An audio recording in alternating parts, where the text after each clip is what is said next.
بسم اللہ الرحمن الرحیم۔ قرآن کا پیغام، پارہ نمبر 9، سورہ انفال۔ اللہ اور رسول کی کامل اطاعت ایمان کی علامت ہے۔ سورہ انفال آیت نمبر 1 میں اللہ تعالیٰ فرماتے ہیں، تم اللہ سے ڈرو اور آپس کے تعلقات کو درست کر لو اور اللہ اور اس کے رسول کی اطاعت کرو اگر تم واقعی ایمان والے ہو۔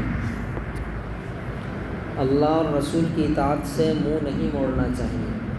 سورہ انفال آیت نمبر 20 تا 22 میں اللہ تعالیٰ نے فرمایا، اے ایمان والو، اللہ اور اس کے رسول کی اطاعت کرو اور اس اطاعت سے منہ نہ موڑو جبکہ تم اللہ اور رسول کے احکام سن رہے ہو، اور ان لوگوں کی طرح نہ ہو جانا جو کہتے تو ہیں کہ ہم نے سن لیا مگر وہ حقیقت میں سنتے نہیں ہیں۔ یقین رکھو کہ اللہ کے نزدیک بدترین جانور وہ بہرے گونگے لوگ ہیں جو عقل سے کام نہیں لیتے۔ امانت میں خیانت مت کرو۔ سورہ انفال آیت نمبر 27 میں اللہ تعالیٰ فرماتا ہے، اے ایمان والو، اللہ اور رسول سے بے وفائی مت کرو اور جانتے بوجھتے اپنی امانتوں میں خیانت مت کرو۔ تقوی کا انعام۔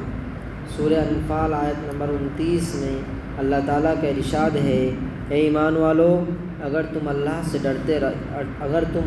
ڈرتے رہو گے تو وہ تمہیں حق و باطل کی تمیز عطا کر دے گا اور تم سے تمہارے گناہ دور کر دے گا اور تم کو بخش دے گا، اور اللہ تعالیٰ بڑے فضل والا ہے۔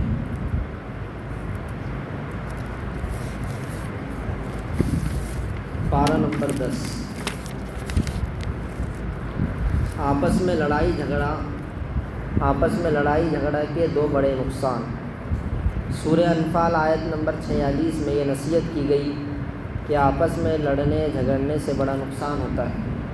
ایمان والوں کو آپس میں لڑنے جھگڑنے سے منع کیا گیا ہے، اور یہ بتایا گیا ہے کہ اگر ایمان والے آپس میں لڑائی جھگڑا کریں گے تو ان کے دو نقصان ہوں گے۔ ایک تو یہ کہ ایمان والے بزدل اور کمزور ہو جائیں گے، کیونکہ جب آپس میں اتحاد اور اتفاق ہوتا ہے تو ہر ایک شخص اپنے اندر تنہا ہونے کے باوجود پوری جماعت کی طاقت محسوس کرتا ہے، اور جب آپس میں اختلاف ہوگا، لڑائی جھگڑا ہوگا تو کوئی کسی کا ساتھ دینے کے لیے تیار نہ ہوگا۔ دوسرا نقصان یہ بتایا گیا ہے کہ تمہارا رعب ختم ہو جائے گا اور تمہاری ہوا اکھڑ جائے گی، جس کی وجہ سے تم دشمن کی نظر میں حقیر اور ذلیل ہو جاؤ۔ حالات آنے پر جمے رہو۔ سورہ توبہ آیت نمبر 16 میں یہ ہدایت دی گئی ہے کہ مصیبتوں پر صبر سے کام لینا چاہیے۔ مصیبت اور حالات اللہ کی طرف سے آتے ہیں، اور حالات کا آنا اللہ کی طرف سے آزمائش ہوتی ہے۔ اسی لیے اللہ تعالیٰ قرآن کریم میں اپنے بندوں کو خطاب کر کے فرماتے ہیں، جس طرح پہلی امتوں کا آزمائش میں ڈالا گیا، تکلیفیں پہنچائی گئی اور دشمنوں سے مقابلہ کرنا پڑا، اسی طرح امت محمدیہ کو بھی امتحان میں ڈالا جائے گا۔ اس ابتلا کے باوجود ان کے لیے ضروری ہے کہ امن و عافیت اور سلامتی کی دعا کرتے رہیں، اور اگر اللہ کی طرف سے کوئی آزمائش آ جائے تو صبر کے ساتھ اللہ تعالیٰ کی رضامندی حاصل کرنے کے لیے جمے رہیں۔ زکوٰۃ نہ دینے والوں کی سزا۔ سورہ توبہ آیت نمبر 34 اور 35 میں اللہ تعالیٰ نے فرمایا، جو لوگ سونے چاندی کو جمع کر کے رکھتے ہیں اور اس کو اللہ کے راستے میں خرچ نہیں کرتے، ان کو ایک دردناک عذاب کی خوشخبری سنا دو، جس دن اس مال و دولت کو جہنم کی آگ میں تپایا جائے گا، پھر اس سے ان لوگوں کی پیشانیاں اور ان کی کروٹیں اور ان کی پیٹھیں داغی جائے گی، اور کہا جائے گا کہ یہ ہے وہ خزانہ جو تم نے اپنے لیے جمع کیا تھا، اب چکھو اس خزانے کا مزہ جو تم جمع کر کے رکھا کرتے تھے۔ مال و اولاد تمہیں سیدھے راستے سے بھٹکا نہ دے۔ سورہ توبہ آیت نمبر 55 میں یہ بات بیان کی گئی ہے کہ مال اور اولاد انسان کی آزمائش کا ذریعہ ہے۔ اللہ تعالیٰ نے مال اور اولاد کے بارے میں حکم بیان فرمایا کہ اگر حلال مال خیر کے کاموں میں خرچ کرو گے تو یہ تمہاری نیکیوں میں زیادتی اور آخرت میں کامیابی کا ذریعہ ہوگا، ورنہ یہی مال دنیا میں وبال جان اور آخرت میں سخت عذاب کا سبب بنے گا۔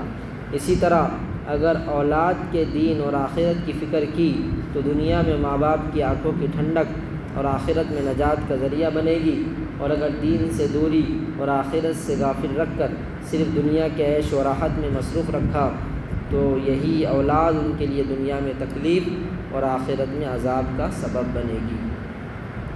ایمان والوں سے اللہ کا وعدہ، سورہ توبہ آیت نمبر 71 اور 72 میں اللہ تعالیٰ نے فرمایا، مومن مرد اور مومن عورتیں آپس میں ایک دوسرے کے مددگار ہیں، وہ نیکی کا حکم کرتے ہیں اور برائی سے روکتے ہیں، اور نماز قائم کرتے ہیں اور زکوٰۃ ادا کرتے ہیں، اور اللہ اور اس کے رسول کی فرما برداری کرتے ہیں۔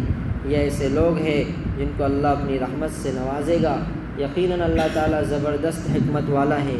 اللہ نے مومن مردوں اور مومن عورتوں سے وعدہ کیا ہے ان باغات کا جن کے نیچے نہریں بہتی ہوگی، جن میں وہ ہمیشہ رہیں گے، اور ان پاکیزہ مکانات کا جو ہمیشہ رہنے والے باغات میں ہوں گے، اور اللہ کی رضامندی سب سے بڑی چیز ہے جو جنت والوں کو نصیب ہوگی۔ یہی تو زبردست کامیابی ہے۔ اللہ سے کیے ہوئے عہد کو پورا نہ کرنے کا انجام، سورہ توبہ آیت نمبر 75 تا 77 میں یہ حکم دیا گیا کہ اللہ سے کیے ہوئے عہد کو پورا کرنا چاہیے۔ دنیا میں مال و دولت کے بہت سے حریص و لالچی ایسے بھی ہیں جو دل ہی دل میں اللہ سے یہ عہد کرتے ہیں کہ اگر ہمیں دولت حاصل ہو جائے تو ہم اللہ کی راہ میں خرچ کریں گے، اللہ اور اس کے بندوں کے حقوق ادا کریں گے۔ پھر جب اللہ انہیں اپنی نعمتوں سے نوازتا ہے تو خدا سے کیے ہوئے وعدوں کو بھول جاتے ہیں، جس کے نتیجے میں اللہ تعالیٰ ان کے دلوں میں نفاق پیدا کر دیتا ہے اور ان کے ایمان و اعمال خطرے میں پڑ جاتے ہیں۔ لہٰذا اللہ سے کیے ہوئے عہد کو پورا کرنا چاہیے۔ اللہ تعالیٰ ہم سب کو قرآن کے اس پیغام پر عمل کرنے کی توفیق عطا فرمائے۔ سبحان اللہ بحمدہ، سبحانک اللہم وبحمدک، اشہد ان لا الہ الا انت، نستغفرک ونتوب الیک۔ سبحان ربک رب العزۃ عما یصفون، سلام علی المرسلین۔ شامل عبادت